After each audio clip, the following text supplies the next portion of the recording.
noite, Wagner. Boa noite. Boa noite, Fábio. Boa noite, Thiago. Vamos bater um papo legal. E aí a gente hoje vamos dar ênfase aí nas perguntas do pessoal, né? Que eu puder responder. Aí que legal estar aqui novamente com vocês. Olha, já tem Já temos aqui pergunta, algumas viu? perguntas. Vamos lá, vamos nessa. Raquel Cordeiro. Wagner, qual a diferença entre EQM, experiência de quase morte, e a projeção astral? Abraço a todos. Vamos lá, eu vou aproveitar na resposta, Fábio, e vou explicar melhor o que é uma EQM, que o pessoal às vezes confunde, tá? Ótimo. Uma pessoa tem uma parada cardiorrespiratória. E aí, de repente, o médico vai lá, consegue restabelecer o metabolismo antes que a pessoa morra. Por quê?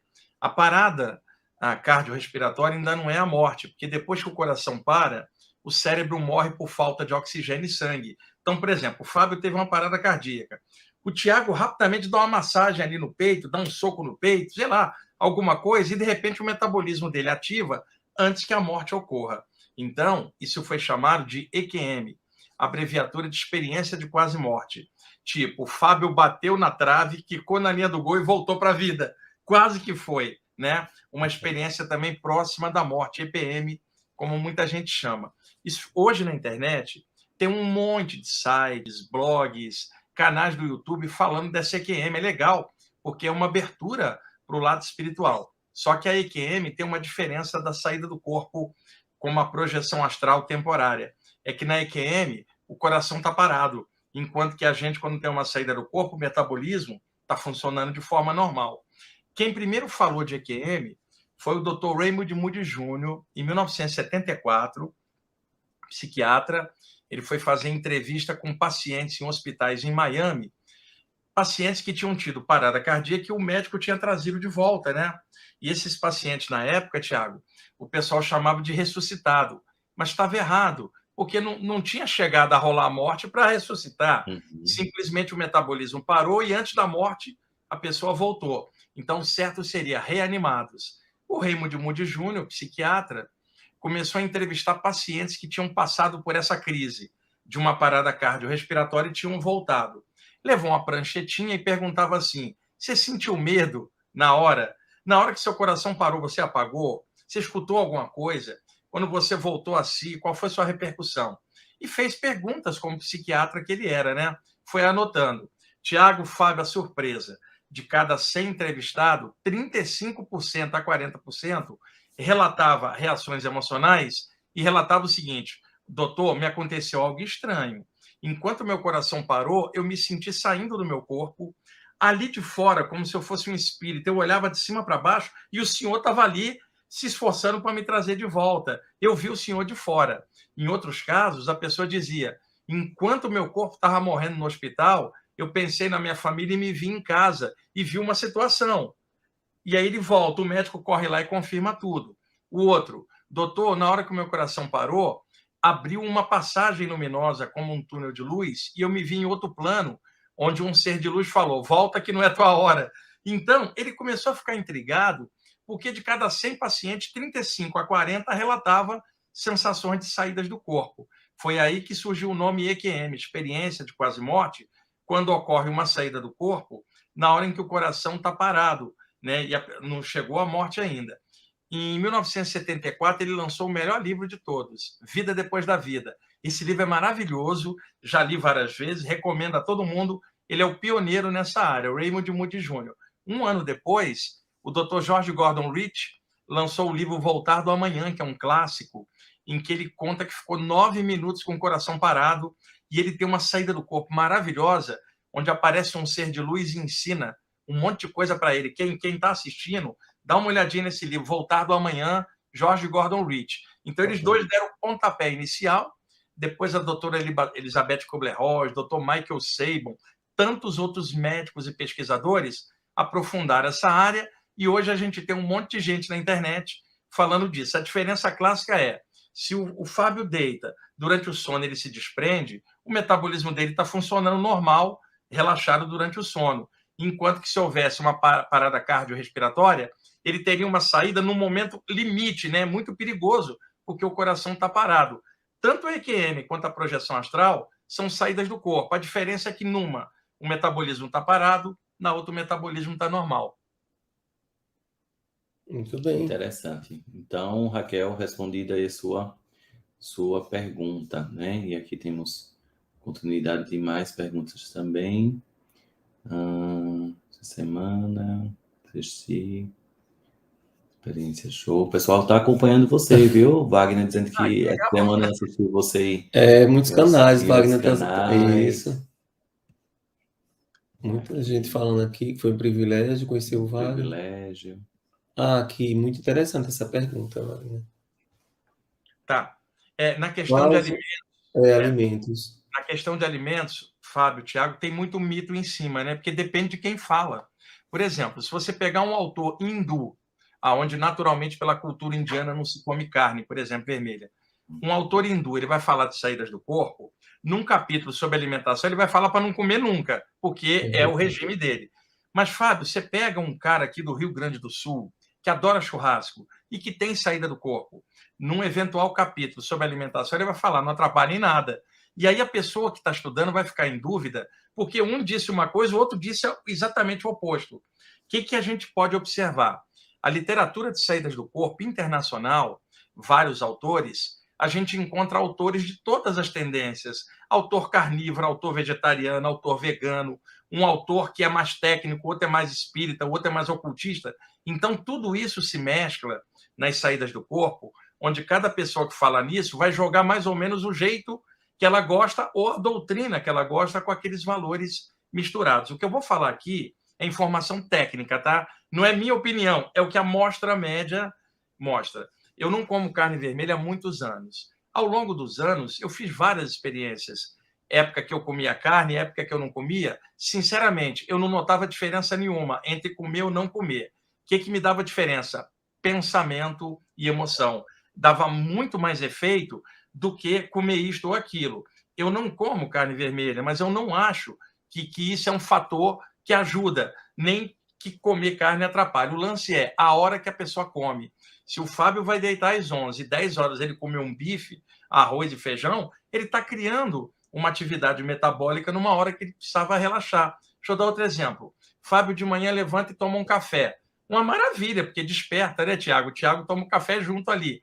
Aliás, sem café não é possível uma encarnação, Tiago. Pelo menos eu acho, eu adoro café. Então, se tomar um café de manhã é uma benção porque desperta. Mas tomar um café na hora de deitar não é inteligente, porque ele é estimulante. Então, se alguém come um bife meio-dia, não vai atrapalhar ela meia-noite. Agora, se ela come algo mais pesado antes de deitar, isto vai atrapalhar. Então, o lance de comer carne, ele é relativo. Agora, muita gente fez doutrina, praticamente fez ideologia em cima de questão de alimentação. E tem muita gente radical. Tanto gente que come carne, quanto gente que não come, né? Então, pelo que eu tenho observado, as coisas que mais prejudicam a projeção são aquelas que estimulam o metabolismo. Deixa eu dar um exemplo. Cafeína, perto da hora de deitar. A cafeína é estimulante, não vai ajudar em nada, vai atrapalhar até o sono. Excesso de chocolate, Fábio. O chocolate ele tem gordura, açúcar e muita cafeína. Então, você comer um chocolate de dia, durante o dia, a queima desse chocolate no corpo se processa. Mas comer à noite, na hora que o corpo precisa relaxar, ele está com uma carga para poder trabalhar, que é a cafeína do chocolate. Se você comparar carne vermelha e chocolate, o chocolate tem cafeína, carne vermelha não tem cafeína, o chocolate bloqueia mais. E eu falo isso, tem gente que fica chocada, mas o que eu estou dando é informação técnica. E com um detalhe, eu não como carne, mas eu não gosto de manipular informação, tá? E acho que essa questão cada um deve olhar de acordo com o que pensa, com o que sente, mas sem extrapolar para o resto do mundo. Cada um segue o que puder, né? E o que eu aconselho é evitar embutidos, tipo salsicha, linguiça, presunto, para quem come carne. Esses embutidos são muito pesados, tem muito sal, muita acidez e também tem estimulante ali. Excesso de nozes perto da hora de deitar, amendoim em castanha, que é hipercalórico, gorduroso, dá trabalho para o organismo processar. Então, o ideal, à noite, não encher a pança com coisa pesada. Uma alimentação mais leve, mais tranquila. Para quem come carne, é um conselho legal. Coma sempre de dia, nunca à noite, para evitar esse processo. E outra, eu não estou entrando aqui no mérito do sofrimento do animal, eu estou falando de saída do corpo, tecnicamente falando, não é minha opinião, é a amostra técnica, não atrapalha comer ou não comer carne. O que atrapalha mais? Medo, ignorância e outras coisas que estimulam a adrenalina e aí atrapalha qualquer relaxamento. Agora, purificar a alimentação é uma coisa que a gente acaba fazendo naturalmente, é uma coisa que a gente vai desenvolvendo, né? Devagarzinho, só não pode ter fanatismo e radicalismo nessa questão. Wagner, fantástico essa desmistificação, né, que você colocou aqui, porque às vezes as pessoas entram em umas verdades absolutas e aí fala-se de paz, mas acaba criando uma briga entre os que comem e os que não comem, os mais evoluídos, os menos evoluídos, enfim. Aliás, a questão da comida não tem nada a ver com evolução. Porque, por exemplo, você pode pegar alguém que está com o estômago leve porque não come coisa, mas está com o pensamento pesado em relação aos outros. E você pode pegar um que está com o estômago pesado e o pensamento está leve. Então, isso é muito relativo. E outra coisa, eu trabalho com isso há anos. Eu me deparei com muita gente radical em questão de comida. Detalhe, gente carnívora e não carnívora, radicais, em ambas as opiniões, né? E não bate com a realidade. É muita coisa radical assim em cima. O legal é, faz a sua parte, purifica a sua alimentação no que puder. Quem gostar de animal, age de acordo com isso. Agora, quer parar de comer carne? Não vá no guru, vá no nutricionista. Quer dizer, não mete a parte mística nisso. E outra, existem pessoas que não comem carne e que são terríveis. E existem pessoas que comem carne que também são terríveis. E existe gente que não come carne que é maravilhosa e gente que come carne que é maravilhosa. Não é estômago, é consciência.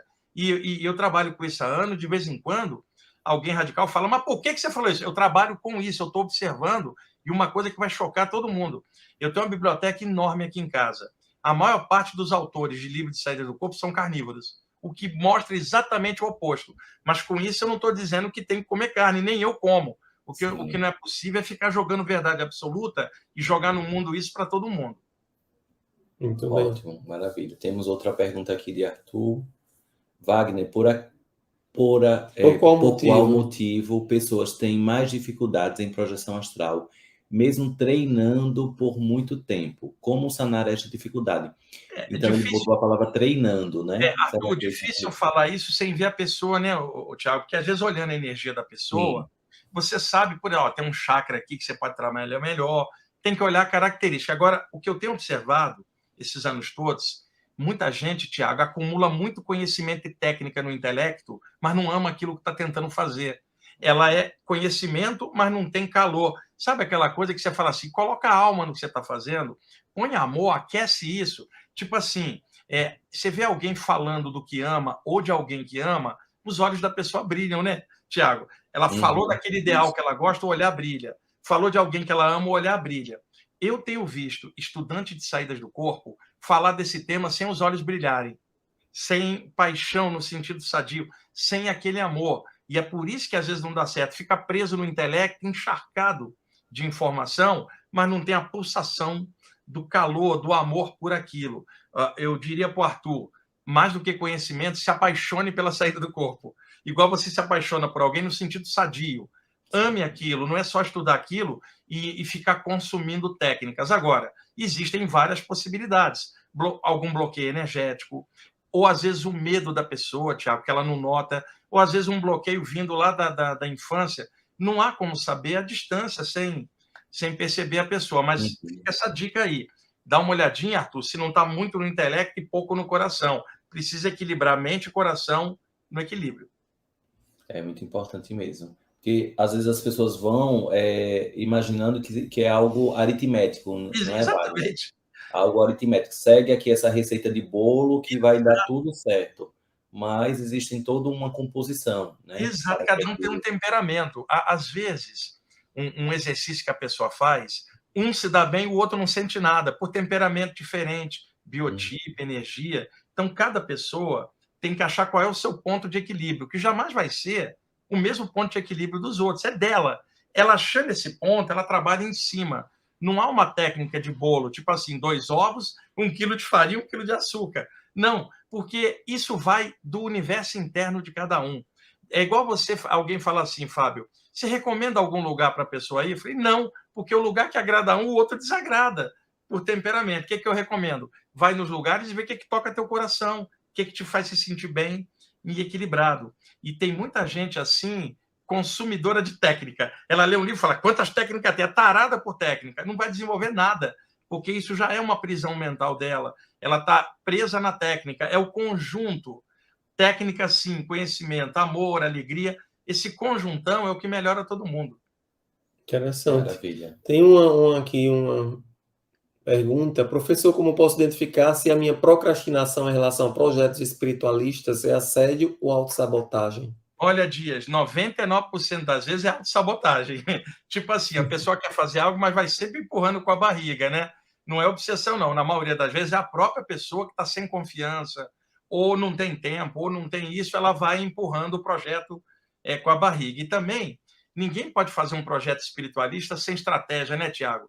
De organização, como vocês têm aí um trabalho de anos. Não adianta você pegar e tentar fazer abruptamente, não vai dar muito certo. Mas, na maioria das vezes, são as dificuldades de dentro da pessoa que impede ela de fluir. O coitadinho dos obsessores, eles não são culpados disso aí, não. Procrastinação é um processo nosso interno. E principalmente que sempre dá aquele frio na barriga, né, Wagner? Eu, às vezes, quando estou dando o depoimento, que as pessoas... como é que vocês conseguem movimentar tantos projetos? E, enfim, primeiramente, a gente tem que confiar efetivamente nos desígnios, né? Nas orientações espirituais, porque se a gente fica... Porque o frio na barriga sempre vai ter, né? Vai ter. E agora, né? Mas, assim, aí se a gente fica com um pé lá, outro cá, realmente vai ficar muito difícil, aí entra na autossabotagem. E a gente sempre fica esperando o melhor momento para fazer. E outra coisa, se ele quiser montar um lugar para tentar fazer alguma coisa, a responsabilidade da montagem material é do encarnado, é nossa. O mentor espiritual não vai pagar aluguel, não vai pagar IPTU, nem a faxineira. Então, você tem que ter, no mínimo, uma organização material para manter funcionando as coisas. A manutenção espiritual, os mentores vão intuir, mas a manutenção material é nossa. Eu vi muitos grupos acabarem porque não conseguia manter o aluguel. E aí alguém falava, vamos orar para os mentores ajudar. Isso não pagava o aluguel. Então, tem que ter o ponto certo de captar uma intuição e, ao mesmo tempo, saber qual é a sua parte como pessoa encarnada para fazer. Tem até uma pergunta, que não é essa, é a próxima que fala desse tema aí. Tenho muito desejo de ajudar no extrafísico. O que fazer para ajudar e ficar consciente para essa ajuda? Todas as noites me coloco à disposição. Precisa estar consciente, Wagner? Não, necessariamente não, porque às vezes os mentores puxam a pessoa inconsciente e usam a energia dela para dar assistência. O lance dela, tipo assim, ela tem um desejo de, durante o sono, poder ser útil. Que coisa legal.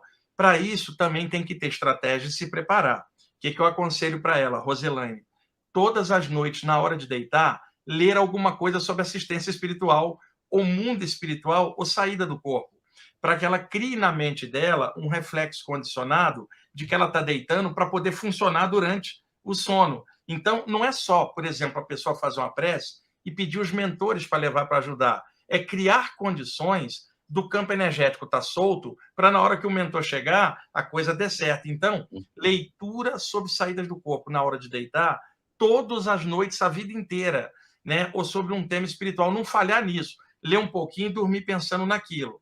Claro, na hora de deitar, erguer o pensamento a um poder maior, dentro da linha que ela gostar mais, e se predispor. Mas ela precisa se preparar. E outra, Rose, não adianta você querer ajudar durante o sono, Fábio, e tomar um monte de café na hora de deitar. Quer dizer, tem estratégia, se organiza, mas o lance é leia sobre o tema na hora de deitar. Se puder, medita um pouquinho para apaziguar as emoções e os pensamentos.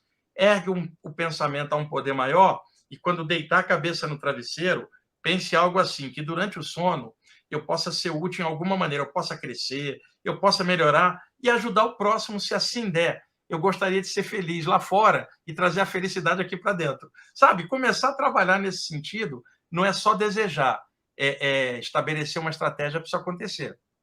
Muito bem. E uma parte interessante, ela quer sua opinião, se é errado aproveitar a parte espiritual para dar um plus ou para ter insight, para melhorar profissionalmente, financeiramente. Olha, eu não sei exatamente, Fábio, o que ela está querendo dizer com a parte espiritual. Se for mediúnica da parte de um mentor, não, mas se for dela, é criatividade, ela pode usar a capacidade. Por exemplo, Fábio, você está aí, você desenvolveu bem os chakras da cabeça, você tem uma concentração boa, você vai usar isso para o trabalho, não é nada Uhum. demais.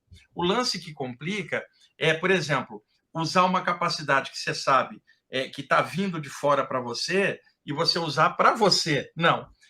Se for dela é criatividade, não há nenhum problema. Agora, por exemplo, Fábio, eu tive ocasião eu fui prejudicado profissionalmente e eu poderia me concentrar e projetar energia para tentar mudar um pouco a situação. E eu não fiz isso, porque eu achei um absurdo eu usar minha capacidade mental para tentar melhorar um negócio material. Nesse sentido, eu nunca gostei eu mesmo de fazer isso. Agora, ela pode usar à vontade qualquer capacidade anímica dela para ela crescer, ser feliz. As pessoas precisam se alimentar bem, ter uma residência, senão ela não consegue fazer nada. Se ela está carente, ela vai precisar de ajuda. Então, que ela fique bem. Agora, que isso não seja o foco da vida dela. Que o foco seja equilíbrio, luz, sabedoria, incluindo a parte material também. Vamos lá, essa aqui, olha. Quase sempre quando eu estou pegando no sono, sinto um choque elétrico na cabeça que sai pelos braços e ponta dos dedos. Será que é muita energia concentrada? O que seria? Energia concentrada, ela está certo. Fábio, às vezes a pessoa acumula muita energia durante o dia. Então, na hora que ela vai deitar, as ondas cerebrais relaxam, os batimentos cardíacos também relaxam, e a aura dela começa a soltar, ela está caindo no sono, muitas vezes dá uma descarga ou do topo da cabeça ou da base da coluna, os dois extremos do chakra, tá, uma descarga. Aquilo atravessa a pessoa pela coluna, ou pega um braço, ou pega uma perna, é uma descarga porque o campo está cheio. Então, pelo jeito, ela, Andréia, acumula energia. O que ela precisa fazer? Por exemplo, aumentar o gasto físico, fazer caminhada meia hora. Por exemplo, isso vai tirar o excesso do corpo dela. Se puder, estar trabalhando num lugar e passando energia com as mãos para ajudar alguém, é uma forma também de ficar mais compensado, mas não tem como dar uma resposta sem conhecê-la, né? Mas, pelo jeito, é acúmulo de energia.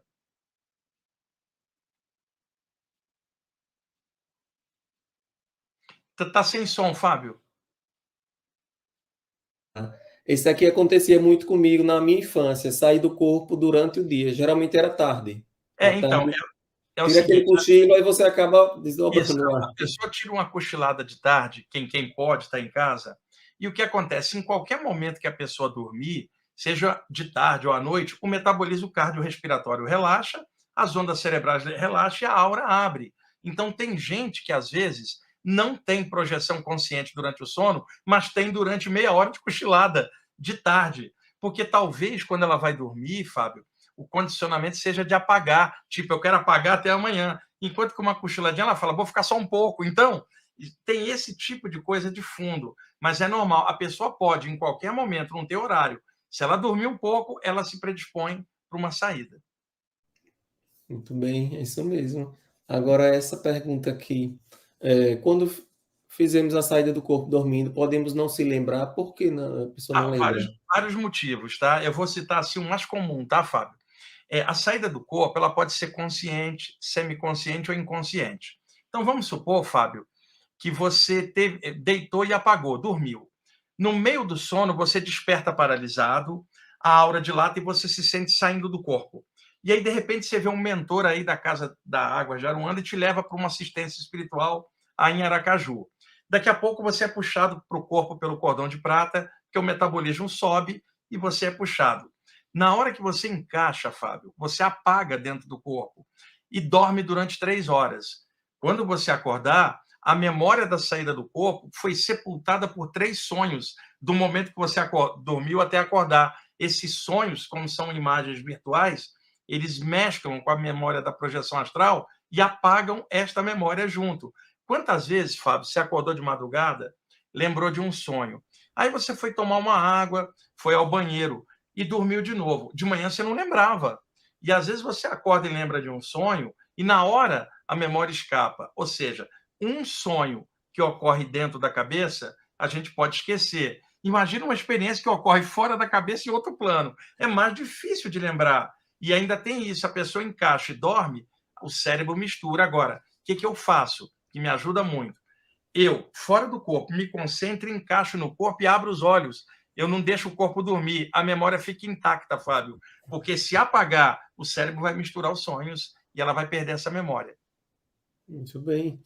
Olha, o Sandro fez uma pergunta interessante. Gostaria de saber sobre a relação entre projeção astral e visão remota. Essa relação pode existir, mas um fenômeno não é o outro, tá? Numa saída do corpo, Fábio, você está aí, deitou, você se projeta lá longe, o corpo está sem consciência. Você é a consciência e você está lá fora. O Tiago está ali concentrado, o chakra frontal dele espicha para fora. Veja, ele não saiu, dilatou a boca do chakra frontal. No momento que ela dilata, pode ir lá longe, Tiago, como se a sua visão tivesse à distância. Isso é um fenômeno de clarividência viajoura, ou visão remota, à distância. Saída do corpo, a pessoa está lá fora, o corpo está vazio. Na visão remota, ela está no corpo espichada a visão. Deixa eu dar um exemplo. Um submarino está embaixo da água. O comandante fala assim, sobe o periscópio.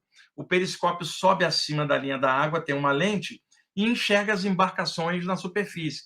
Para o capitão que está lá embaixo, a visão dele não parece que está lá em cima, mas ele não saiu de baixo. Então, muitas vezes, o chakra frontal espicha para fora como se fosse um periscópio e leva a visão à distância sem haver a saída. Tá? Então, a saída do corpo, a pessoa se vê lá, na visão remota. Ela está aqui e o campo de visão é que foi a distância pelo chakra frontal. Agora, pode acontecer uma coisa que é normal acontecer com médiuns e curadores. Fábio, você está deitado. Suponha que eu fosse um mentor. Assim que você cair no sono, eu vou te levar num lugar de Aracaju para você ajudar alguém fora do corpo. Mas você ainda está cochilando. Na hora do cochilo, o chakra da testa se expande um pouquinho, tá? E aí você vê à distância o lugar onde nós vamos fazer assistência depois. Você já está vendo o lugar à distância, como se uma ponta sua já estivesse indo. Daqui a pouco você escorrega por ela e sai lá na ponta, é uma projeção. Aí misturou os dois fenômenos. Então, a pergunta do Sandro é ótimo. Pode existir só projeção astral, pode existir só visão remota e pode existir a mescla das duas, a visão remota antes, a seguir a saída. Só uma dica, Sandro, o cara que mais pesquisa visão remota no mundo é o Dr. Russell Targ, que tem vários trabalhos publicados, e o Dr. Harold Puthoff, tem vários outros pesquisadores, mas esses dois são os pioneiros desde a década de 70 que eles pesquisam isso. É só procurar Dr. Russell Targ. Os livros dele têm em português alguns, e ele fala bastante de visão remota. Alguém dá uma sugestão aqui, uma série interessante de EQM no Netflix. Você conhece, Wagner? Se existe alguma Não, série. porque eu sei que já tem várias, né? Hoje a EQM, ela, por exemplo, o legal da EQM, dos relatos, é que são pessoas que não estão dentro de um estudo espiritual, são pessoas variadas. Então, médicos estão pesquisando isso fora daquele contexto nosso espiritual. Então, dá uma abertura para o mundo espiritual através dos relatos. E o que eu acho, Fábio e Tiago? Com o avanço da medicina, maior tecnologia, mais e mais pessoas vão voltar, porque os médicos vão conseguir trazer cada vez mais gente de volta. Sabe o que eu acho? O plano espiritual está usando esse pessoal para mandar mensagem de vida após a morte. Uhum. É o que eu acho. Eles usam qualquer possibilidade. Como muita gente está voltando, fala, conta que tem vida após a morte. E aí essas EQMs cada vez mais vão ser faladas. É verdade. É interessante também essa aqui, essas meditações que encontramos os títulos Projeção Astral, Encontre Seus Mentores, o que o senhor acha desses exercícios e quão prejudicial pode se projetar sem estudar? Depende de quem é que tá passando essas meditações, né? Eu não sei, eu sei que tem muita gente que faz picaretagem com temas, né? E coloca tudo muito fácil. Tem um livro, se chama assim, Experiências Fora do Corpo em 30 Dias, Fábio. É uma coleção, chama Super Sexo em 30 Dias. Dá uma olhada. O título já é leviano e já mostra que não há profundidade nenhuma, né? Super Sexo em 30 Dias, Memória dos Sonhos em 30 Dias, Saída do Corpo em 30 Dias. Não é dessa forma, uma meditação em 30 dias, não. Dá trabalho, leva anos, né? E o prejudicial de um projetor sem estudar é que, como ele não entende o que está acontecendo, porque ele não estuda, ele fica com medo. E o medo acelera a adrenalina e impede qualquer coisa. Quando não se sabe o que está acontecendo, o medo é a reação natural. Ao estudar o tema, o que parecia sobrenatural se torna natural para ela.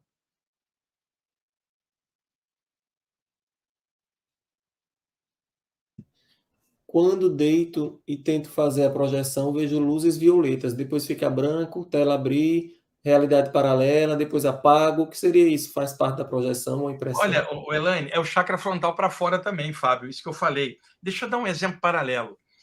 Vocês dois mesmo, vocês, Fábio e Thiago, vocês estão aí passando energia com as mãos num trabalho de cura, então a energia pulsa pelo chakra das mãos e pontas dos dedos. Não dá uma sensação, às vezes, que as mãos estão ficando grandes, né, na hora que a gente está passando energia? Pode ser o reiki, a cura prânica, o passe. Qualquer um que trabalha com as mãos vai sentir essa sensação que as mãos ficaram grandes. A mão física não cresce, mas a pulsação da energia no chakra da mão dilata a aura da mão, vai parecer que duas mãos estão enormes. Com a pessoa deitada, dilata a aura inteira, que é o chamado ballonnement, uma expressão francesa tipo, você está virando um balão, parece que você está crescendo. Se o chakra da mão espicha um pouquinho, qualquer um dos 7 chakras além deles pode espichar. Então, quando espicha um pouquinho da testa, a noção de visão, de cores, ela aparece, a pessoa está de olhos fechados, mas a tela mental dela está cheia de cores, que é o que está acontecendo com ela. E às vezes ela vê algo lá na ponta, uma realidade paralela, que já é um lugar do plano extrafísico onde ela vai. É a soltura do frontal, isso é ótimo. Interessante. Outra pergunta aqui. Gleice. Qualquer um pode fazer projeção astral intencional, é perigoso? Olha, intencional significa que a pessoa quer fazer aquilo, está deliberando. Como é que você pode deliberar para fazer uma viagem sem saber para onde você vai e qual é o veículo? Não dá certo. Então, primeiro ponto, estudar o tema para ter uma noção real do que é. A pergunta dela, ela não tem noção nenhuma. Claro, ela não estudou o assunto. Comece a ler sobre o tema. Hoje tem muitos livros sérios sobre o tema, né? Autores sérios, é claro, para poder aprofundar. E a questão de perigo... exemplo de Wagner, tem tem tantos outros. E outra coisa, a noção de perigo, ela vem de mitos, né? Tinha gente que falava assim para mim, na minha adolescência, cuidado, você vai sair do corpo, vai entrar uma entidade, você não volta, imagina. Diziam para mim assim, cuidado que você vai sair do corpo, uma entidade corta seu cordão de prata, você não volta. Tinha esses mitos na época, quando não tinha muita literatura sobre o tema, muita ignorância em cima, né? Então, meio que fica isso no ar, as pessoas perguntam, porque eu ouvi alguém falar, ou leu num livro que era perigoso. Eu sempre brinco, Fábio, Thiago, que se saída do corpo matasse, não existiria livros de saídas do corpo, porque os autores não teriam voltado para poder escrever nada. Eu estou com 60 anos, eu tenho saídas do corpo desde os 15, até hoje não me matou. Sabe o que vai me matar? Eu estar dentro do corpo, não é eu estar fora. Porque desde que eu nasci dentro do corpo, um dia eu vou ter que sair. Então, não é a saída do corpo que causa a morte, é a morte que vai causar a saída final. Então, o perigo na área de saída do corpo é falta de informação, porque a pessoa fica com medo de algo que não era como ela imaginava, né? Tem um medo de espíritos que a pessoa possa ver lá fora. Tiago, uma pessoa com medo do invisível não deve sair do corpo, ela vai encarar o maior medo dela na saída. O que ela teria que fazer? Estudar para tornar natural, para que o invisível não meta medo nela. Tipo assim, um médium com medo de espíritos não deve desenvolver a mediunidade, por exemplo. Alguém que é clarividente não deve, sem controle, não deve desenvolver o chakra da testa, porque vai pirar com o que vê. Saída do corpo, o perigo é falta de informação. E uma outra coisa que é bom assinalar, tem gente que quer usar a saída do corpo como fuga do dia a dia, fuga da realidade material, que é difícil para todos nós. Então a pessoa quer escapar para o lado de lá porque ela não aguenta a realidade dura e começa a usar a saída do corpo como fuga psíquica da realidade. Isso não é legal, porque ela está perdendo o pé no chão, e se ela está encarnada, ela tem algo a aprender no plano físico, né? E o outro problema também, alguém que veja muita coisa do lado de lá e esquece um pouco da realidade material e não valoriza as coisas da matéria. O corpo é valioso, a vida na Terra é valiosa, e a vida espiritual também. O lance todo não é lá nem aqui, é o equilíbrio. E a minha brincadeira principal, Tiago e Fábio, com meus alunos, quando eu vejo que alguém está ficando, tipo assim, supostamente iluminadinho, muito sutil, eu falo assim, olha, você tem boleto para pagar e o boleto não é sutil. O boleto aterra a pessoa. Ela fala, eu quero ir para a hora. Eu falo, não, primeiro paga o boleto aqui no banco, cara. E outra, gente querendo pagar dívida de vida passada sem pagar a dívida desse mês do aluguel. Quer dizer, são absurdos, né? Primeiro, estabiliza aqui, né, para que a pessoa possa tranquilamente ir e voltar no ponto de equilíbrio. Olha, você falou aqui da entidade, perguntaram aqui como pode acoplar na hora de uma pessoa. Pode, porque é o seguinte, um espírito, ele está com um corpo espiritual, também chamado corpo astral, perispírito ou psicossoma, um campo luminoso, que não é fixo igual ao corpo humano. E esse campo sutil, é dotado de alta plasticidade, quer dizer, pode tomar diversas formas. O nosso corpo não dá, é um corpo de energia condensada porque é material. Então, por exemplo, suponha que o Tiago aí fosse uma entidade desencarnada, ele estaria com um corpo espiritual. O Fábio tem um corpo espiritual, mas está enredado no corpo humano com a vibração amortecida. Então, o que vai acontecer com o Tiago? Ele vai atravessar o corpo do Fábio. Só que, se o Fábio tiver numa vibração mental semelhante à do Tiago, quer dizer, duas mentes pensando a mesma coisa, vai haver uma sintonia, semelhante atrai semelhante. Então, o Tiago vai conseguir encaixar na aura do Fábio, porque os dois estão pensando identicamente ou sentindo as mesmas emoções. Então, o que permite o acoplamento é a sintonia, tipo, o que eu tenho dentro de mim é igual que a entidade tem dentro dela. Então, tamo junto, mano, né? Porque a energia está conectada. O acoplamento, ele pode ser entre duas pessoas encarnadas, tipo assim, um casal junto, a energia está acoplada um com o outro. Pode ser entre planos, um mentor acoplado na aura de um médium, como pode ser um obsessor acoplado na aura da vítima. O acoplamento é a conexão energética quando alguma coisa está ressoando idêntica entre os dois e permite o encaixe da aura de um com o outro. Perfeito. Aqui você já falou da carne, mas acredita que complementa, olha, porque os mentores pedem que as pessoas não comam carne em dias de cirurgia espiritual. Parece ter uma influência energética muito grande esse tipo de alimento gerado pela violência. Não é isso não, Narayane. Isso é um dos mitos também. Deixa eu explicar tecnicamente. O chakra umbilical é o responsável pelo processamento da energia da comida, né? A gente come, tem que mastigar, salivar, quebrar os componentes do alimento, ele desce pelo esôfago, quando chega no estômago, o estômago taca ácido, né, para dissolver, o fígado processa a gordura, o pâncreas vai projetar uma insulina para poder equilibrar a glicose na passagem para as células e na corrente sanguínea, o intestino delgado puxa o nutriente, o intestino grosso joga o bagaço para fora.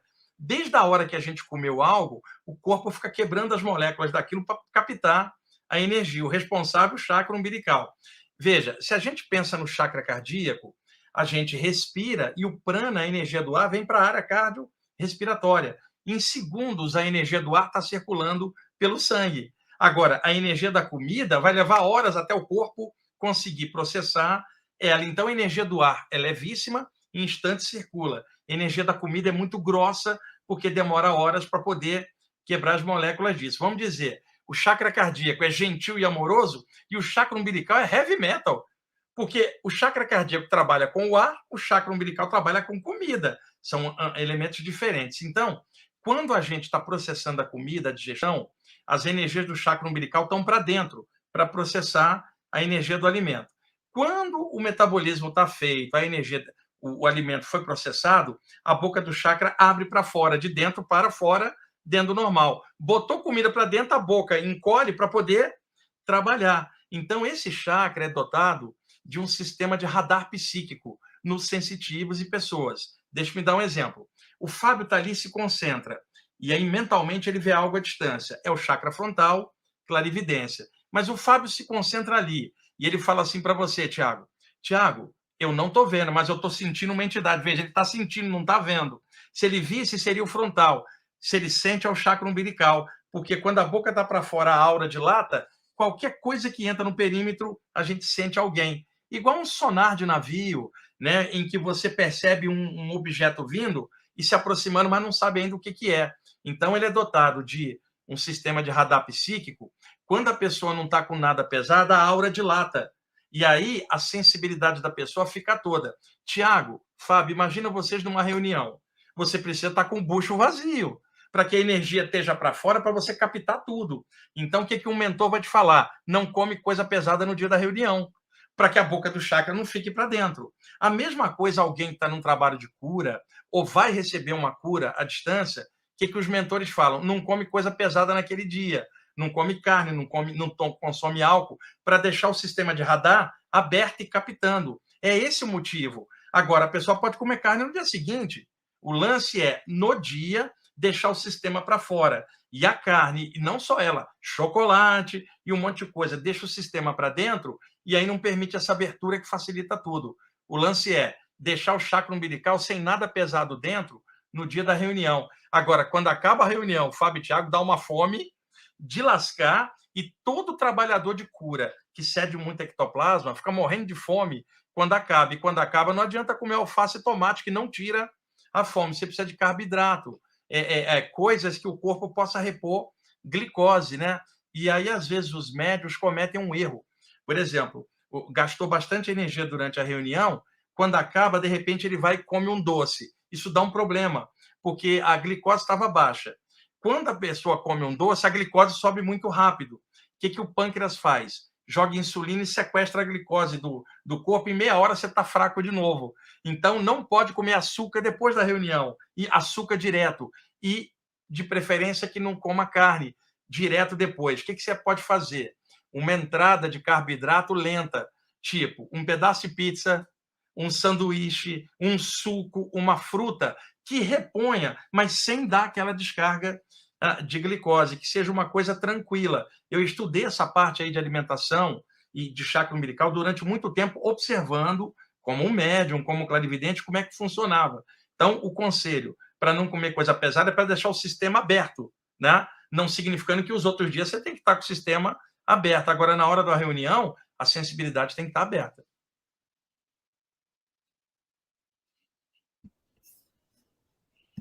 Aqui, Mário, álcool. Complementando, né? Isso. Que Wagner falou do álcool e ele colocou Uso de o uso de entorpecente. entorpecentes. Pode também, prejudicar né? a projeção?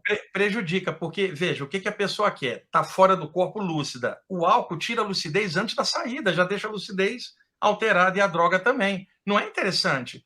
Veja, Fábio, Tiago, você quer ficar lúcido lá fora, você já tem que estar lúcido aqui, para poder trabalhar em cima e levar a lucidez para lá. Se você tomar álcool e fica semilúcido, você não vai ter lucidez lá fora. Então, prejudica bastante. Agora, nada de radicalismo. Uma pessoa pode tomar uma cerveja na hora do almoço, não vai atrapalhar ela de noite. Agora, ela toma 3 cervejas, vai atrapalhar 3 dias. A questão toda é o excesso.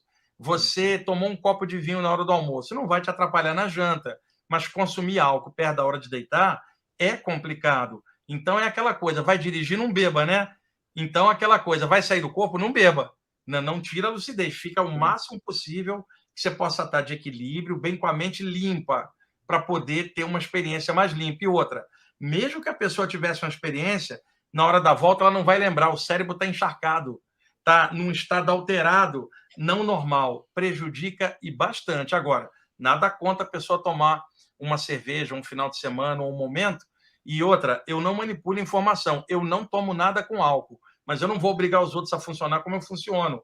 Eu acho que se a pessoa, com parcimônia e equilíbrio, não tira o equilíbrio dela, é aquela coisa, vai dirigir, não beba, vai mexer com a parte espiritual, não beba.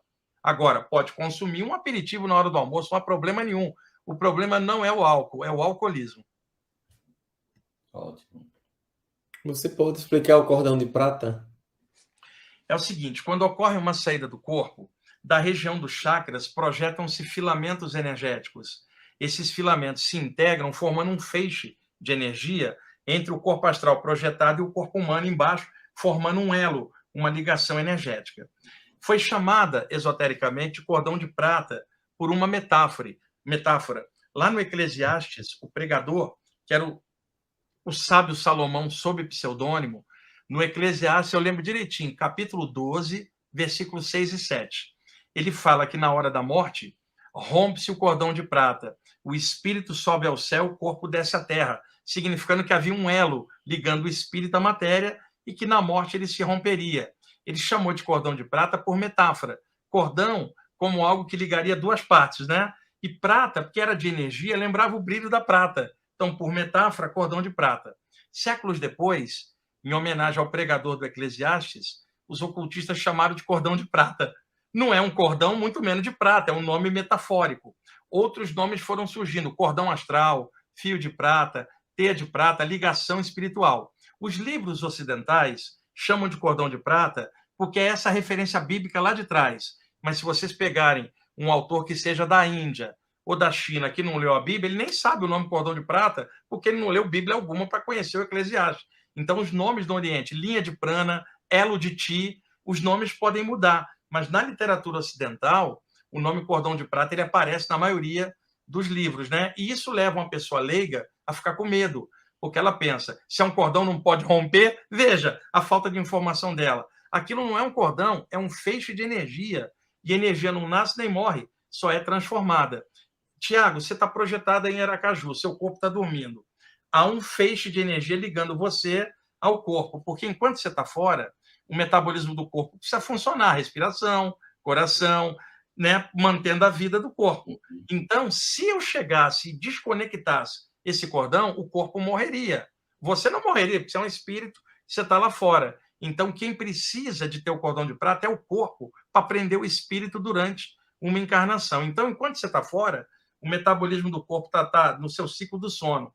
Quando subir, o cordão de prata puxa você e você cai dentro do corpo e se funde com ele. Aí você fala, opa, voltei, né? Ou acordei aqui na matéria. Então, em qualquer saída do corpo que você tiver, você está conectado ao plano físico pelo cordão de prata, que perto do corpo é um monte de filamentos.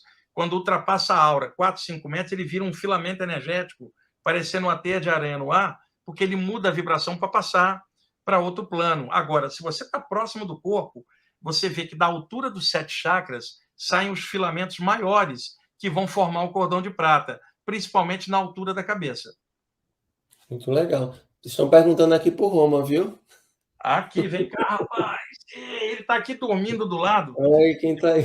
Numa cadeira, eu acordei ele. Ele fica na cadeira aqui dormindo enquanto eu faço a live. Olha lá o pessoal. Pronto, aqui é a resposta. Ele está morrendo de sono. Está desdobrando, está em projeção.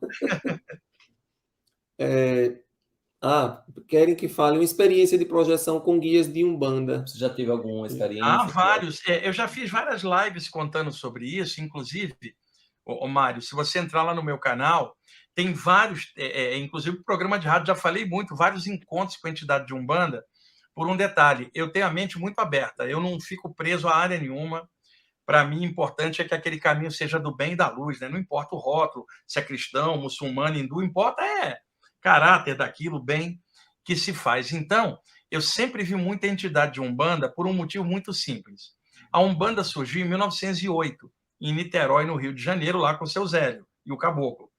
E a Umbanda é uma mescla da tradição afro, da tradição indígena e da tradição dos brancos, formando uma amálgama universalista, né? Então, muitas coisas da tradição dos índios, na parte xamânica, sobreviveu na parte da Umbanda, porque hoje os próprios índios do Brasil estão tão aculturados que esqueceram muitas vezes as suas tradições. Tem alguns que lutam para manter a tradição, mas é que toda a parte da civilização dos brancos enfiada vai destruindo as nações nativas indígenas. Então, aonde que sobra a pontinha xamânica? Na Umbanda. E onde que sobra a pontinha negra? Na Umbanda também. Então, no Brasil, no astral das 3 Américas, mas principalmente no astral aqui do Brasil, tem muito índio desencarnado, porque desencarnou muito índio aqui no astral do Brasil. Tinha índio pra caramba. E também muitos negros desencarnados traficados para o Brasil. Então, Fábio, você sai do corpo, é normal encontrar um caboclo, um índio, ou encontrar um negro. Isso está no astral do Brasil. Agora, mais difícil seria você sair do corpo em Londres ou Paris e encontrar um índio, né? Poderia até acontecer. Você, às vezes, tem ligação de vida passada com isso. Mas a tendência nossa nas Américas é ver seres ligados à natureza, seja os negros, seja os índios. Então, na Umbanda, muitas tradições da natureza estão ali presentes, seja por parte dos caboclos, seja por parte dos pretos velhos, misturando. Então, ao sair do corpo, é óbvio que se a pessoa tiver a mente aberta, ela vai ver essas entidades. Mas existe um certo preconceito, né? A pessoa sai do corpo, ela quer ver um extraterrestre de Orion, ela quer ver um anjo da guarda louro, de louro, cabelo encaracolado, Tiago, olho azul, anjo sueco, nórdico, né? E, de repente, aparece para ela um negro extrafísico, um índio, e ela se surpreende. Isso é natural, porque ela está encarnada nas Américas e, principalmente, no Brasil, onde isso é mais fácil. Então, eu tive muitas vivências com a Umbanda. Viu, Mário? Entra lá no meu canal, procura, tem vários, tem relato pra caramba com a entidade de Umbanda. E outra, publicamente eu agradeço. As entidades de Umbanda já me ajudaram tanto em trabalhos de desobsessão e tantas coisas. Eu vejo Exus em cemitérios que prestam assistência, são entidades, às vezes, que são demonizadas por ignorantes que não entendem nada e condenam tudo. Vi entidade ligada a Iemanjá, que eu adoro. Eu tenho um quadro da Iemanjá enorme aqui em casa, e aqui em casa eu tenho Iemanjá, Krishna, Jesus, Buda, Pink Floyd e Led Zeppelin. Tem de tudo aqui em casa. Viu, Mário? Entra lá no canal, porque são tantas que agora eu não vou conseguir me lembrar de uma específica, mas você vai encontrar um monte lá. Dormir de barriga para cima ajuda na projeção ou não? Não, o que pode acontecer são duas coisas. Primeiro, 90% dos livros de saídas do corpo, os desenhistas desenham o corpo humano de barriga para cima e o corpo astral logo em cima projetado. Pode olhar. Isso levou muita gente a imaginar que teria que estar de barriga para cima, não. Você pode dormir de lado, de bruço ou relaxar na posição que você quiser. A saída ocorre independente da posição. Porém, a posição de barriga para cima, quando a gente entra, Fábio, a tendência é encaixar no corpo e abrir os olhos. Isso mantém a memória. Se a pessoa está deitada de bruços, por exemplo, o sono é mais profundo. Agora, essa noite está fria aqui em São Paulo. Vamos imaginar que alguém aqui em São Paulo ou lá no sul, que está mais frio. A pessoa pega o cobertor, ela faz, vira de bruços, barriga para baixo, passa o cobertor por cima da cabeça e prende com o queixo, não é isso? Para ficar ali dentro, enrolada. O que acontece? Ela respira de volta o gás carbônico que ela expele.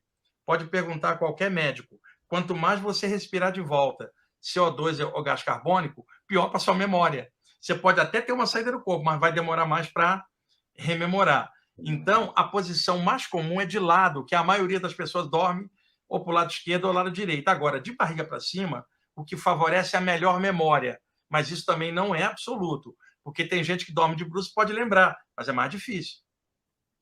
Muito bem. Poderia explicar o porquê dos deuses indianos são representados com vários braços e pernas, como diz a Kali, Ganesha? Ouvi uma vez você dar uma explicação maravilhosa. Poderia partilhar? Vamos lá. As divindades do panteão hindu normalmente são apresentadas simbolicamente na cor azul. É uma metáfora. Pode olhar. Shiva é azul, Rama é azul, Krishna é azul. Por quê? Eles vieram do céu. Qual é a cor do céu? Azul. Que cor eles teriam? Então, é uma metáfora, é claro. E eles têm quatro mãos. Por quê? Metáfora. Uma mão toca a terra, a outra toca a água, a outra toca o fogo, a outra toca o ar e a cabeça é o éter, o Akashi. Esses elementos têm nome em sânscrito.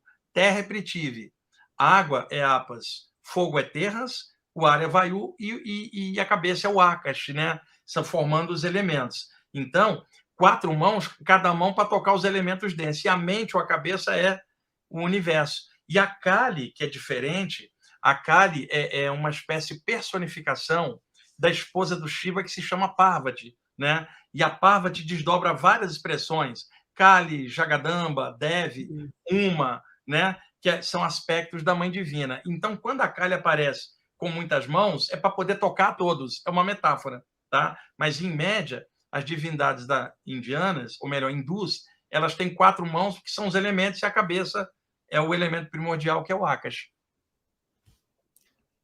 Estamos agradecendo também aqui as pessoas que estão fazendo as doações espontâneas aqui durante a nossa transmissão. Ah, que legal, né? Essas doações vão para a Casa de Sossego Vó Teresa. Isso, que bacana. Diretamente, então agradeço as pessoas que estão podendo contribuir. Que legal. A sensação de déjà vu é uma experiência de projeção astral? Pode ser ou não. Vamos lá. A expressão déjà vu ela é francesa, né? Ô, Fábio, como é que um francês fala? Ele puxa no U, puxa o som de I. Déjà vu. Aquela coisa, oui, oui, né? Francesa. Então é déjà vu. No Brasil, todo mundo chama déjà vu. É a abreviatura de sensação de já ter visto. Então, você, por exemplo, fala para o Tiago assim, Tiago, eu nunca tive aqui num bairro de Aracaju, mas a primeira vez que eu fui lá, eu conhecia tudo, cara. Como se eu nunca fui lá? Aí o Tiago vai te falar, eu acho que durante o sono você foi lá uma noite antes e você voltou e não lembrou, quando você olhou agora, associou. É uma possibilidade. Quando o lugar é muito antigo, provavelmente você pode já ter visitado aquele lugar fora do corpo em outras noites e não lembrou. Ou segundo ponto, um lugar antigo você pode ter vivido lá antes. E aí agora, quando você olha, mesmo sem ter ido, dá a sensação de conhecimento ou de já ter visto aquela situação ou local. Pode ser projeção, como pode ser rememoração de vidas anteriores, quer dizer, são várias possibilidades. Tem uma pergunta aqui também interessante sobre o templo. Se é mais fácil sair do corpo quando se frequenta um templo religioso? Tem algum sistema? Depende do templo. Teoricamente, sim. Por quê? Aliás, hoje eu gravei o programa de domingo que vem, o Viagem Espiritual, falando sobre a atmosfera dos templos. Faz exatamente sobre isso. É o seguinte, quando uma pessoa entra num templo, não importa a religião, tá? A pessoa não entra ali para pensar no mal de ninguém, né? Ela entra para pensar em Deus, no alto, em coisas boas, em prece. Então, a atmosfera de um templo, ela tende a ter formas mentais gravitantes de todas as coisas boas que as pessoas elevam os pensamentos. Soma isso os mentores invisíveis, que também semeiam luz no ambiente. Então, às vezes, você entra num templo e sente uma calma lá dentro, uma quietude. Isso pode ser uma igreja católica, um templo protestante, uma sinagoga, pode ser uma mesquita, como pode ser o centro espírita, o grupo de Umbanda, ou aí o Águas de Aruanda. Um lugar onde se faz prece, se pratica o bem e se fala de coisas legais, ele vai ter uma atmosfera legal. Agora, a pergunta dele é o seguinte, imagina que uma pessoa começa a frequentar um grupo espiritual. Os mentores que supervisionam aquele grupo começam a ter acesso à energia da pessoa. Antes, eles nem conheciam ela. A pessoa começa a frequentar lá. Então, a energia dela fica conhecida dos mentores. O que acontece? Durante o sono, eles vão lá e, como conhecem a energia da pessoa, mexem nela para sair do corpo e trabalhar durante o sono. Antes, ela tinha projeção solo. Agora, o Tiago, é projeção com banda, tem os mentores. É com um grupo. Então, quando a pessoa passa a frequentar um lugar, ela fica dentro do raio de ação dos mentores que cobrem e protegem aquele lugar. E eles podem ajudar ela. Agora, tem templo religioso que às vezes não tem lugar pacífico. Por quê? Os homens acabam corrompendo alguns lugares, né? Então, você pode entrar num templo onde está havendo pilantragem lá por parte dos homens, Deus não tem culpa disso, e, de repente, o ambiente está ruim. Mas, na base, um templo religioso, ele contém uma egrégora, um campo energético. Pode ser um templo ocidental ou oriental. Pode falar de Buda, Jesus ou Iemanjá. Não importa. Se está buscando o alto, vai ter um clima positivo. Se a pessoa está dentro dessa vibe, isso ajuda ela não só na projeção, mas nos chakras, na energia dela. Agora, pode ter que ela frequente um templo que negue tudo isso ao mesmo tempo. Aí não vai ajudar. Sabe aquele templo que vai e a pessoa fala, isso aí é do diabo, aí não vai ajudar em nada, né? Isso. Aproveitando para pedir o like aqui, o pessoal, né? Só apertar aqui no like para ajudar nosso canal também a expandir. E a apneia do sono é somente física ou tem a ver com projeção? Não, é somente física e prejudica. A apneia do sono é perigosa. Pessoas que têm muitas apneias durante o sono podem ter problemas cardiorrespiratórios, pressão alta, tem que consultar um médico para ver alguma possibilidade. Quando é muito grave, tem que até usar aquele aparelho na hora de dormir para poder oxigenar. E hoje tem os laboratórios do sono que as pessoas são testadas durante o sono. E às vezes a pessoa não sabia que tinha apneia. E ela mapeada no laboratório do sono, os médicos veem que durante a noite ela teve várias paradas, um monte. E aí durante o dia ela está sonada, porque ela teve muitas paradas durante o sono. E aí os ciclos do sono não aprofundaram. Ela não consegue se recuperar. A apneia é perigosa e é física. Outra pergunta aqui. Já falei. Já foi. Isso aqui. Tem a sensação de estar caindo de uma vez. Pode ser projeção? Na maioria das vezes, sim. Principalmente quando a pessoa está cochilando, né? Você está cochilando, está naquele limiar entre a vigília e o sono, ou entre o sono e a vigília, o campo energético se solta um pouquinho e você dá um solavanco. Às vezes você está meditando, sentado, a aura solta para a esquerda ou para a direita, de repente, quando ela encaixa, você faz assim, ó, lateralmente. Então, na maioria das vezes, é uma soltura do campo energético em relação ao corpo físico. Agora, pode não ser uma projeção, ela estava cochilando e, de repente, teve o solavanco. Agora, se ele desperta do sono com a sensação de queda, é projeção, ele está voltando para o corpo e encaixado ele desperta só nessa hora. Legal.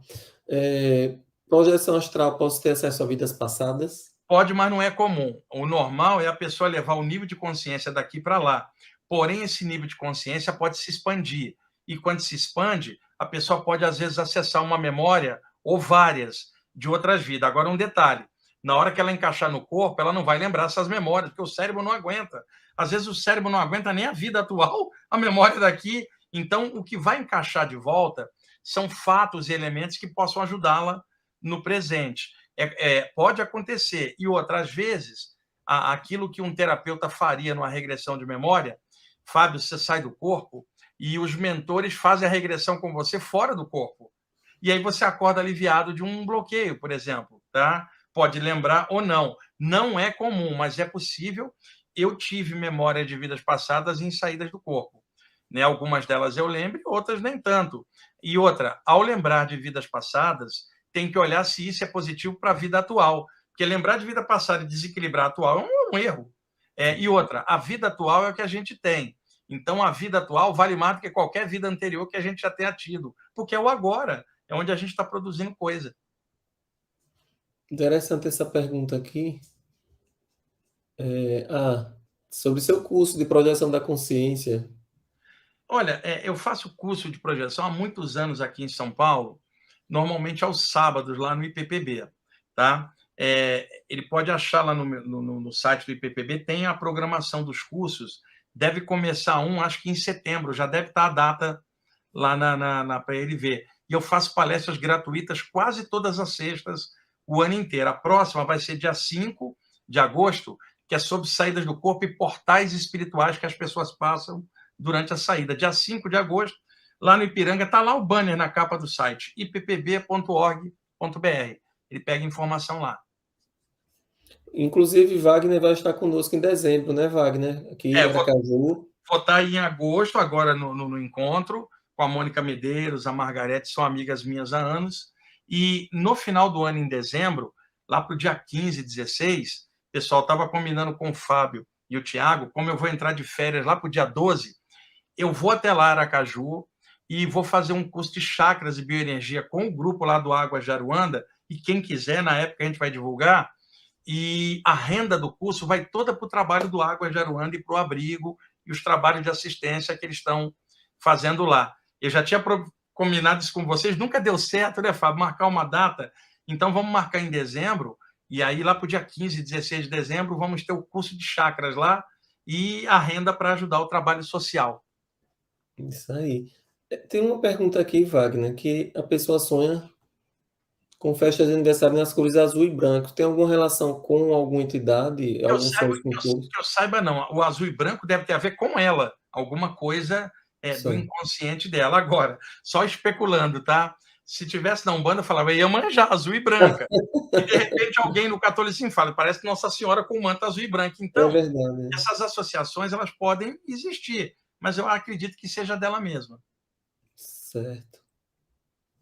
Deixa eu ver aqui. Aqui.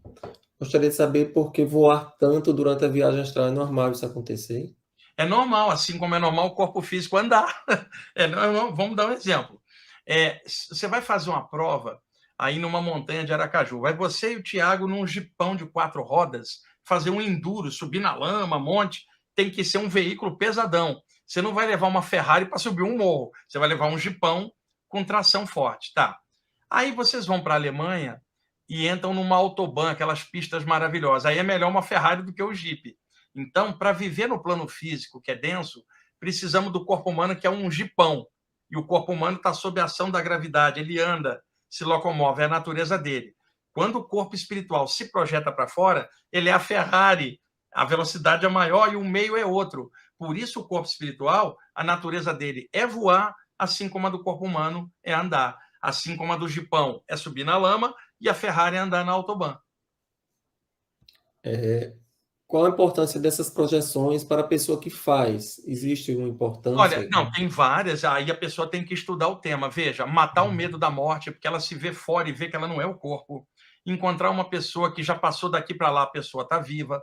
Aprender com os mentores em tempos astrais, conhecimento que não tem aqui na matéria.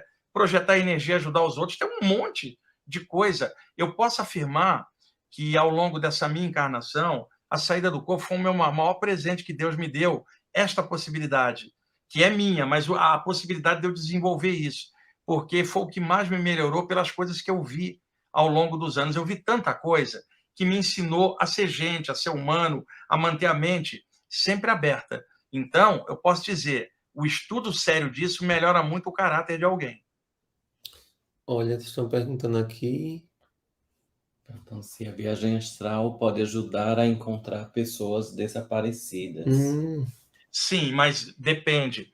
Por exemplo, a saída do corpo, a pessoa teria que ficar focada só naquela.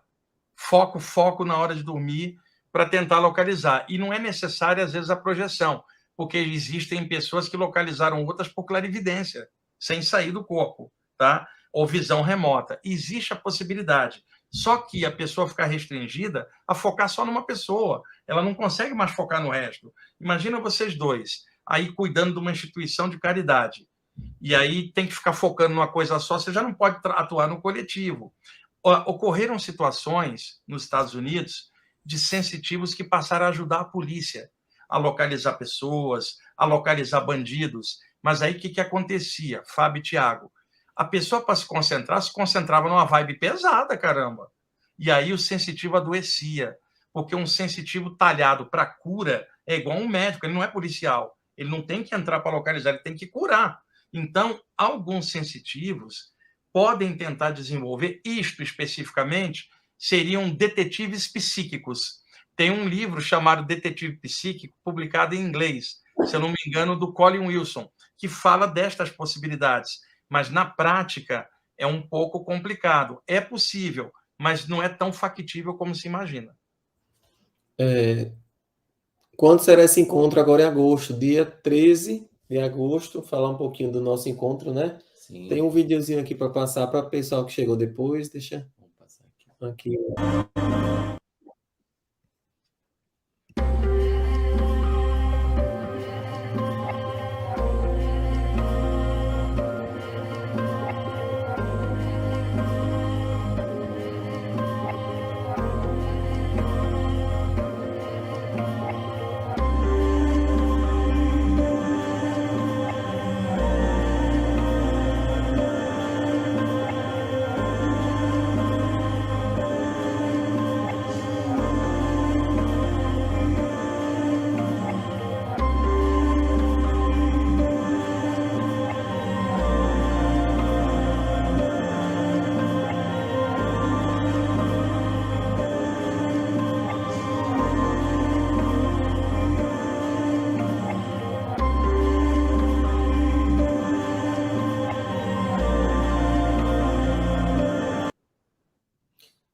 Aqui abaixo do nosso vídeo está o link do Simpla e é presencial. Entrar em contato aqui pelo telefone, vou colocar aqui. Restam poucas vagas presencial. Wagner vai estar aqui também, com Mônica, Margarete, todos. O telefone é o DDD 79999829720.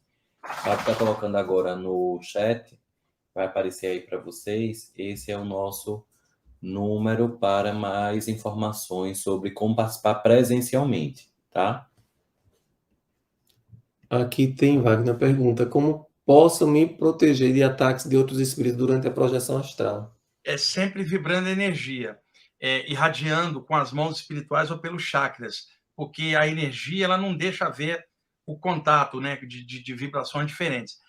Percebeu algo errado? Projeta a luz. Com confiança, ergue o pensamento e faz isso. Agora, nunca enfrente uma entidade pesada na mesma vibração que ela, querendo brigar, querendo xingar, ou tipo assim, ó, eu vou mandar uma rajada de energia para queimar essa entidade. Imagina, se é agressão, se a pessoa vai estar na faixa. Não, é irradiar sentimentos legais e super positivos. Como a gente faria numa reunião de desobsessão, num tratamento de cura para alguém, é a mesma vibe, só que fora do corpo.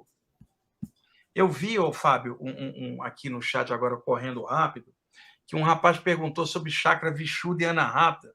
Eu vi aqui a pergunta, para não pular, porque a pergunta dele é legal responder, porque outras pessoas vão se beneficiar da resposta. Eu não me lembro quem foi que perguntou, eu rolei aqui, porque eu estava vendo aqui rapidamente, eu não estou vendo as perguntas, né? Estou vendo aqui as que vocês estão selecionando, mas eu rolei aqui e vi que tinha uma pergunta dessa, e eu acho que é importante mais, deixa eu ver se eu acho aqui, eu não marquei o nome da pessoa aqui, ele está perguntando, aqui, ó, José Wellington Albuquerque, tá?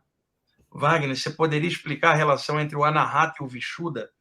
Quais dicas para praticar crias? Isso, olha, crias para limpá-lo e posteriormente expandi-lo. Ô, José, Anahata é o chakra cardiorrespiratório em sânscrito. Vishuddha é o nome do chakra laríngeo, originalmente em sânscrito. Vishuddha significa o purificador, no sentido que ele pode purificar. E a glândula endócrina que está associada é a tireoide, que justamente tem a função de purificar o sistema. E o chakra Anahata é o chakra cardiorrespiratório. Anahata ou Anahata tem várias traduções: invicto, inviolado, câmara secreta do coração, morada do eu, templo da alma, tem muitas traduções. Então, a relação é a seguinte: o chakra frontal e o coronário estão relacionados à criação, pensamentos. O chakra cardiorrespiratório é os sentimentos da gente. Então, quando uma pessoa cria algo na mente, uma ideia, e ela quer comunicar a ideia, o que ela faz, Tiago? Ela traz a ideia para cá e, através do chakra laríngeo, ela fala. Então, o que eu pensei aqui, eu vou comunicar aqui. E outra, o que eu senti aqui, eu vou comunicar aqui. Então, o chakra laríngeo, ou Vishuddha, ele está entre o frontal e o chakra cardíaco, recebendo o pensamento de cima e o sentimento de baixo e comunicando. Por isso, muitos achavam antigamente que era o chakra dos artistas, porque quando você não pode falar, o que você faz? Você desenha, você escreve, você pinta, tudo isso são expressões. Crio aqui, sinto aqui. Então, a relação do que ele está falando, Anahata, com o Vishuddha é que o sentimento sobe aqui e flui na palavra.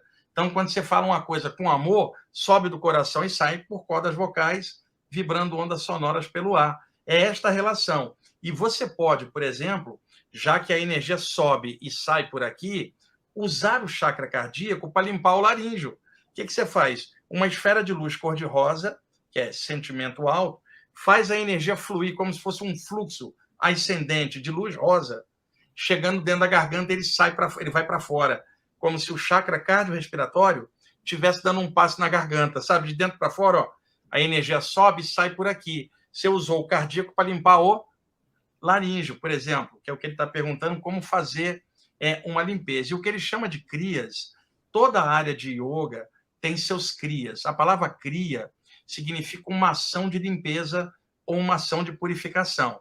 Agora, se pegar a palavra kriya associado conceitualmente como uma linha de yoga, você teria o Kriya Yoga do Babaji, Lahiri Mahasaya, Yuketeswar e Yogananda. É uma linha, Kriya Yoga. Agora, se você fala kriyas, todas as áreas de yoga têm seus kriyas, seus exercícios de limpeza. Então, por exemplo, tomar um banho é um kriya, uma limpeza.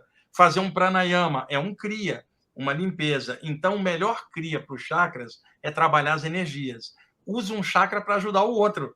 Certo? Isso aí é a melhor coisa que tem. O laríngeo, o melhor para ajudar ele é o cardíaco. Né? Faz a luz subir e fluir por ali durante um tempinho e oferece para o mundo essa emanação de amor do peito que sobe até a garganta e irradia. Essa aqui é Soraya, tá? Ela sempre participa.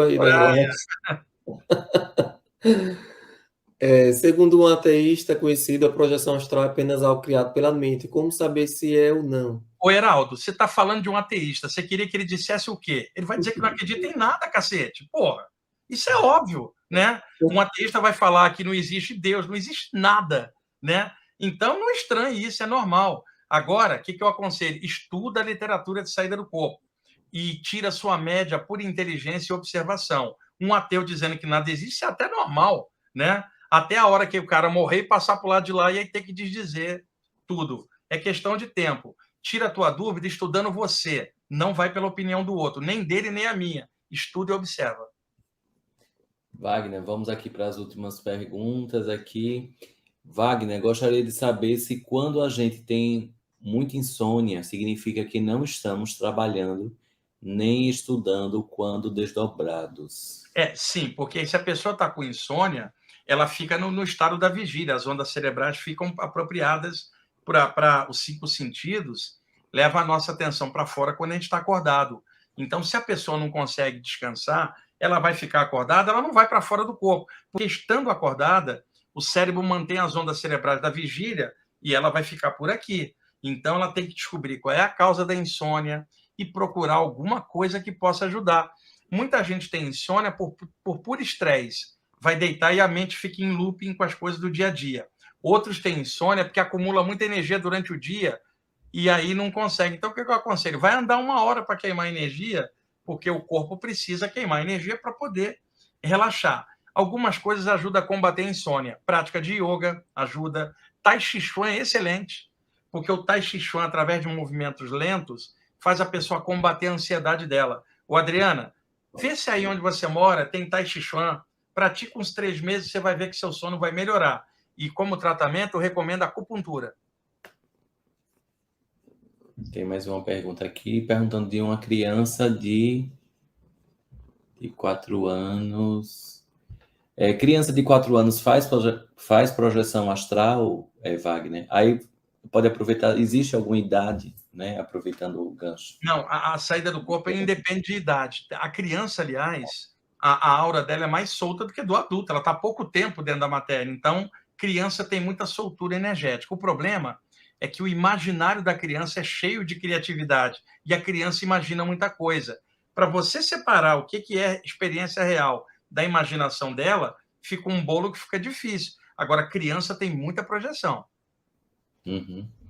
Wagner, eu queria que você deixasse uma mensagem, né? Uma reflexão final aqui, né?